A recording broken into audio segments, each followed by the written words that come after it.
श्री स्वामी समर्थ. स्वागत आहे तुमचं माझ्या शिवस्वामी या भक्ती चॅनलवर. तर आजचा दिवस तुम्हाला सुखाचा आनंदाचा जावो हीच स्वामींच्या चरणी प्रार्थना करते आणि आजच्या या व्हिडिओला सुरुवात करूया. माघ शुक्ल चतुर्थी म्हणजेच विनायक चतुर्थी आणि श्री गणेश जयंती. तिलकुंठ चतुर्थी यंदा 22 जानेवारी 2026 वार गुरुवार आलेली आहे. गणेश जयंती अतिशय महत्वाचा दिवस, कारण ह्याच दिवशी गणपती बाप्पांचा जन्म झाला असे म्हणतात. याच दिवशी श्री गणेशाने काशी क्षेत्र येथील धोंडीराम स्वरूपात रूप धारण केले होते. आता मागे गणेश जयंतीचं औचित्य साधून असंख्य गणपती बाप्पांचे भक्त आपल्या घरात श्री गणेशाची स्थापना करत असतात. बऱ्याच ठिकाणी मागे गणेश जयंतीच्या निमित्ताने आपल्या घरात गणपती बाप्पा आणण्याची प्रथा आहे. त्यांची स्थापना, त्यांच्या पूजा अर्चा करण्याची पद्धत आहे. जर ते तुमच्याकडे असेल तर खरंच तुम्ही खूपच भाग्यवान आहात. पण आपल्याला श्री गणेश जयंतीच्या दिवशी कशी सेवा करायची आहे, कुठली उपासना करायची आहे, गणपती बाप्पांची पूजा कशी करायची आहे, तेच आपण आजच्या या व्हिडिओमध्ये जाणून घेणार आहोत. नमस्कार सर्वांना, श्री स्वामी समर्थ. तर तुमचं या चॅनलमध्ये खूप खूप मनापासून स्वागत. आता गणपती बाप्पा हे विघ्नहर्ता आहे, बुद्धीचे देवता आहे. आपल्या आयुष्यात कधीही विघ्न येऊ देऊ नये आणि कुठल्या पण कार्याची सुरुवात ही गणपती बाप्पाच्या पूजेशिवाय अपूर्णच आहे. सगळ्यांचे आवडते दैवत हे गणपती बाप्पा. लहान लहान मुलांपासून ते मोठ्यांपर्यंत सगळ्यांचेच.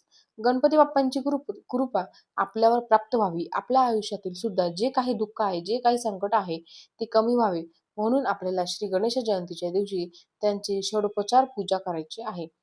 आता ही षोडोपचार पूजा म्हणजे काय? तर बघा, आता बऱ्याच ठिकाणी असं आहे की गणपती बाप्पाला हळदी कुंकू लावू नये असं म्हणतात. पण जेव्हा आपण पूजा केली जाते तेव्हा गणपती बाप्पांना हळदी कुंकू लावलं जातं. आणि आजकाल प्रत्येक कार्यामध्ये जेव्हा गणपती बाप्पांची उपासना केली जाते तेव्हा त्यांना हळदी कुंकू लावलं जातं. पण आपल्याला गणेश जयंतीच्या दिवशी षोडोपचार पूजा करायची आहे. भले तुम्ही एकत्र राहता, तुम्ही वेगळे जरी असाल तरी तुमच्या घरात गणपती बाप्पांची मूर्ती असणं फार महत्वाचं आहे. तर गणपती बाप्पांच्या मूर्तीवर आपल्याला अभिषेक करायचा आहे. अभिषेक तुम्ही पाण्याने करा, पंचामृताने करा, दूध किंवा पाण्याने केला तरी काहीच हरकत नाही. पण अभिषेक करत असताना एक वेळा श्री गणपती अथर्वशीर्षाचे पठण करावं. 11 वेळा तर त्याहून सोन्याहून पिळं. पण नाही शक्य होत तर तुम्ही ॲटलीस्ट एक वेळा तरी गणपती अथर्वशीर्ष म्हणावं. फलश्रुती ही आवर्जून म्हणावी. फलश्रुती म्हणताना हात जोडायचे, फलश्रुती म्हणताना अभिषेक करायचा नाही. हे करून झाल्यावर एक वेळा गणपती स्तोत्र म्हणावं. ताई, आम्हाला गणपती अथर्वशीर्ष म्हणणं शक्य होत नाही, किंबहुना येतच नाही, तर मग अशा वेळेस तुम्ही 108 वेळा ओम गण गणपते नमः, ओम गण गणपते नमः या मंत्राचा तुम्ही जप करू शकताय. आणि नंतर गणपती बाप्पांच्या मूर्तीवर अभिषेक करत करत तुम्ही ओम गण गणपते नमः या मंत्राचा मंत्रजप सुद्धा करू शकता. तर गणपती बाप्पांच्या मूर्तीवर अभिषेक करून झाल्यावर मूर्ती तामणातून काढून घ्यावी. ती स्वच्छ वस्त्राने साफ करावी. नंतर गणपती बाप्पांना जानवं, जोड अर्पण करावं. गणपती बाप्पांना जास्वंदाचं फूल अर्पण करावं. हळद, कुंकू, अक्षता अर्पण करावी. आणि त्यानंतर येतं ते म्हणजे गूळ खोबऱ्याचं नैवेद्य दाखवा. या दिवशी दिवसभरात लोक उपवास सुद्धा करतात. तुमची इच्छा असेल तर तुम्ही उपवासही करू शकता. तर ह्याच दिवशी तुम्ही उपवास सुद्धा करू शकता, तुमची इच्छा असेल तरच. असं काही नाही की कंपल्सरी आहे. किंवा त्यांचे गुरुवार आहे, त्यांना त्यांची इच्छा असेल तर ते उपवास करू शकता. पण मग या गुरुवारमध्ये तुम्हाला मोजता येणार नाही. पण बाकी तुम्ही गणपती बाप्पांची उपासना या दिवशी आवर्जून करायची आहे. या दिवशी गणपती बाप्पांना जानव, जोडवं अर्पण करायला मात्र विसरू नका. आणि या दिवशी दुर्वांना खूप खूप महत्व आहे. तर तुम्हाला काय करायचं आहे, आपण नेहमी गणपती बाप्पांना दुर्वा अर्पण करत असतोच.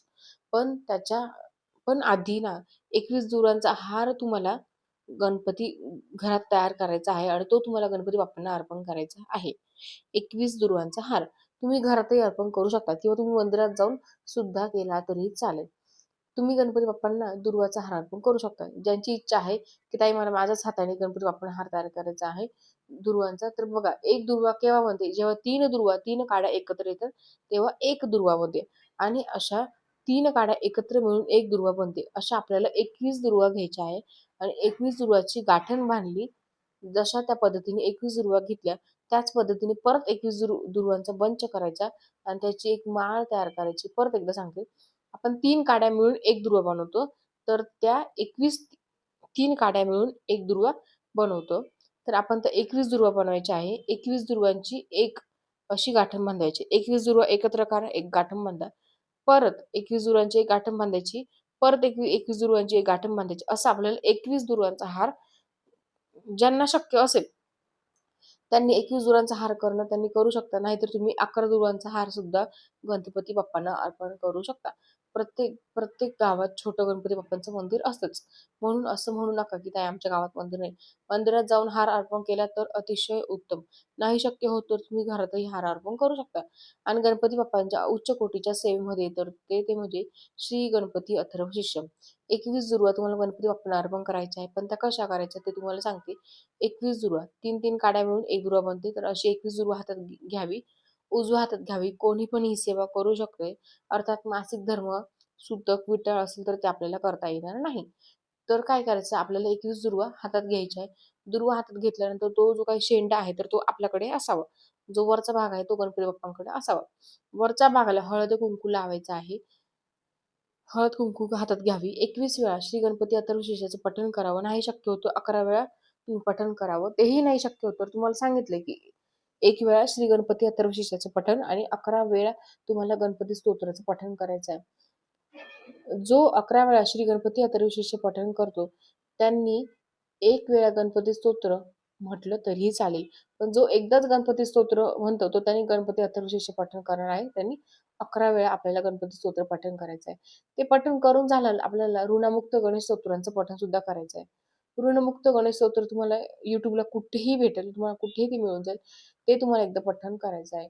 आणि त्या ज्या दुर्वा आहेत त्या गणरायाला गणपती बाप्पाला अर्पण करायच्या आहे. आपल्या घरातच सेवा केली तर अतिशय उत्तम. मंदिरात जाऊन केली एकतर इतकी गर्दी असते की गणपती मंदिरात ते लोक लवकर दर्शन पण आपल्याला घेऊ देत नाही व्यवस्थित. तिथे जाऊन सेवा करायला जर तुम्हाला चान्स भेटला तर नक्कीच उत्तम.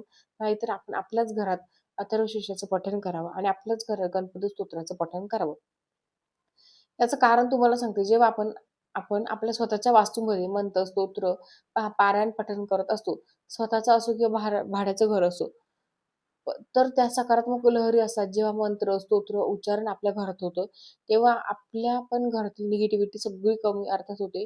म्हणजे मंदिरात जेवढी सात्विकता आहे, तेवढी आपल्याला घरात राहत नाही. कारण आपण मनुष्य जाती आहोत. आपण घरात अपशब्द बोलतो, घरात वादविवाद होतात, कटकटी होतात. होणं हे नक्कीच आहे. पण ते होतं असं कुठलंच घर नाही, की जिथे काही होतच नाही.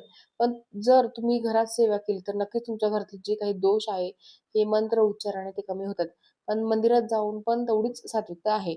शक्य असेल तर मंदिरात करावं, नाहीतर आपण आपल्या घरात ही सेवा करी चालेल. गणपती बाप्पांना त्या दुर्वा अर्पण करावा. दुसऱ्या दिवशी म्हणजे शुक्रवारी त्या दुर्वा तुम्ही निर्माल्यात टाकून देऊ शकता. ज्यांची इच्छा आहे की आम्हाला मंदिरात ठेवायचं त्यांनी आवर्जून जाऊन त्यांनी त्याच दिवशी सेवा करून घरात सेवा करा. तुम्ही जाऊन मंदिरात दुर्वा ठेवला तरी चालेल. या दिवशी मोदकाचा नैवेद्य दाखवायचा असतो. बऱ्याच ठिकाणी तिळीच्या लाडूचा कारण तिलगुंट चतुर्थी म्हटल्यामुळे या दिवशी बऱ्याच ठिकाणी तिळीचं काही काही बनवलं जातं. मग कोणी तिळाची पोळी बनवत असतं, का मग गणपती बाप्पांना किंवा तिळाचे लाडू बनवत असतात. ते गणपती बाप्पांना अर्पण करतो. तुमच्याकडे जर ही पद्धत असेल तर ते तुम्ही करू शकता. बऱ्याच ठिकाणी तिळाचे मोदक पण केले जातात. तिळाचं सारण भरून मोदक बनवले जातात. तुमच्याकडे ती पद्धत असेल तर ती तुम्ही करू शकता. नाहीतर आपले साधे मोदक, उकडीचे मोदक किंवा साधे असो ते गणपती बाप्पांना अर्पण करावे. आणि तुम्ही त्याच्याबरोबर त्या नैवेद्याबरोबर तिळाच्या लाडूला पण फार महत्त्व आहे. तिळगुळाचे लाडू किंवा तिळगुळ आपल्याला तिथे ठेवायचे आहे. गणपती बाप्पांना प्रार्थना करायची आहे. तिळीला महत्त्व आहे. या दिवशी आणि बऱ्याच ठिकाणी असं आहे की गणपती बाप्पांच्या मूर्तीवर जेव्हा तुम्ही अभिषेक करत असता तेव्हा त्याच्याकडे पण तीळ पांढरे टाकली जाते. तर तुमच्याकडे जर ती पद्धत असेल तर तुम्ही करू शकता. आता सेवा कशी करायची? या सेवा तुम्हाला मी सांगितल्याप्रमाणे एक माळ ओम गणपती नमः या मंत्राचा जप करावा. दिवसभरात कधी पण सकाळ, दुपार, संध्याकाळ, रात्री तुम्हाला जसं जमेल तसं तुम्ही गणपती अथर्व शीर्षाचं पठण करा. जी सेवा मी तुम्हाला सांगितली ना आता दुर्वाची, तुम्ही सकाळी करा, दुपारी करा, संध्याकाळी करा. तुम्हाला जसं जमेल तसं करा. पण ही सेवा खूप प्रभावी आहे. त्याचबरोबर ज्यांना 120 दिवसाची सेवा करायची आहे त्यांनी नक्कीच या दिवसापासून श्री गणेश जयंतीच्या दिवसापासून तुम्ही सेवा करू शकता. मनासारखा जोडीदार किंबहुना सुयोग्य जोडीदार मिळावा म्हणून बघा 21 गणपती बाप्पांच्या आपल्याला डोक्यावर अक्षता टाकायच्या असतात. 11 किंवा 21 तुम्हाला जसं शक्य असेल तसं घ्या. 11 घ्या, 21 घ्या. लोकांच्या घरी जाऊन अक्षता टाका. लोकांना काहीतरी वेगळंच वाटतं असतं. त्याचा प्रभाव आहे. तुम्ही जर ही सेवा केली, जर काही अडचण असेल तर नक्कीच ज्या लग्न जमण्यासाठी त्याचा नक्कीच कमी होईल. नक्कीच तुम्ही हा उपाय करा. आता ती शिव तुम्हाला थोडक्यात सांगते. तांदूळ घ्यायचे आहे, ते पिवळे करायचे, 11 आधीच ठरवायचं. आत्या, काका, मावशी जवळपासचे जे लोक आहेत त्यांच्या घरी जाऊन त्यांच्या गणपती बाप्पांच्या मूर्तीवर आपण तांदूळ टाकायचे आहे, अक्षता टाकायची आहे आणि म्हणायचं, हे गणराया, ज्या पद्धतीने मी तुझ्या डोक्यावर अक्षता टाकलेल्या आहे त्याच पद्धतीने माझ्याही डोक्यावर अक्षता होऊ दे, मला पडू दे आणि मला सुयोग्य असा जोडीदार मिळू दे. ही सेवा तुम्ही दिवसभर कधीही करू शकता आणि ही गणपतीच्याच वेळेस केली जाते. आता उद्या म्हणजे येणाऱ्या गुरुवारी श्री गणेश जयंती आहे. यांचं औचित्य साधून मंदिरात घ्या, जवळपासचे घ्या, शेजार-पाजारचे घ्या, प्रत्येकाच्या गणपती बाप्पांच्या तिथे जाऊन तुम्ही जर सेवा केली तर उत्तम. आता काय होतं ना, लोकांना काहीतरी वेगळंच वाटतं, ही काहीतरी वेगळंच करते किंवा काहीतरी वेगळंच करतो आहे. तर मग अशा वेळेस अशा लोकांच्या घरी जा, की ज्यांना तुमच्यावर विश्वास आहे, ज्यांना काहीतरी वेगळं वाटणार नाही. तुम्ही मंदिरात जाऊन हा उपाय करू शकता. छोट्या-छोट्या मंदिरातही गणपती बाप्पांच्या मूर्त्या असतात. तिकडे जाऊनही तुम्ही हा उपाय करू शकता. या पद्धतीने तुमची इच्छा आहे तर ती तुम्ही सेवा करू शकता. आणि ओम गण गणपती नमः या मंत्राचा जप करा. अथर्वशीर्षाचं पठण करा. गणपती स्तोत्राचं पठण करा. ऋणमुक्त गणेश स्तोत्राचं पठण करा. त्यानंतर ऋणमुक्त आपल्याला आयुष्य, काही संकट आहे, काही त्रास होतो, तुम्हाला कर्जबाजारीपणा आहे, त्याच्यासाठी हे ऋणमुक्त गणेश स्तोत्र हे खूप प्रभावी आहे. तुमची इच्छा असेल तर तुम्ही हे रोज पठण करावं, काही हरकत नाही. आणि शक्य होतं तर श्री गणेश जयंतीच्या दिवशी तरी आवर्जून ही सेवा करा. गणपती बाप्पा विघ्नहर्ता आहेत. गणपती बाप्पा तुमचं, माझं सगळ्यांचं विघ्न दूर करून सगळ्यांना सुख, शांती, समाधान लावो, हीच गणरायाच्या चरणी मी प्रार्थना करते आणि आजचा व्हिडिओ इथेच थांबवते. आवडला असेल तर व्हिडिओला लाईक करा, शेअर करायला विसरू नका. तोपर्यंत सर्वांना श्री स्वामी समर्थ.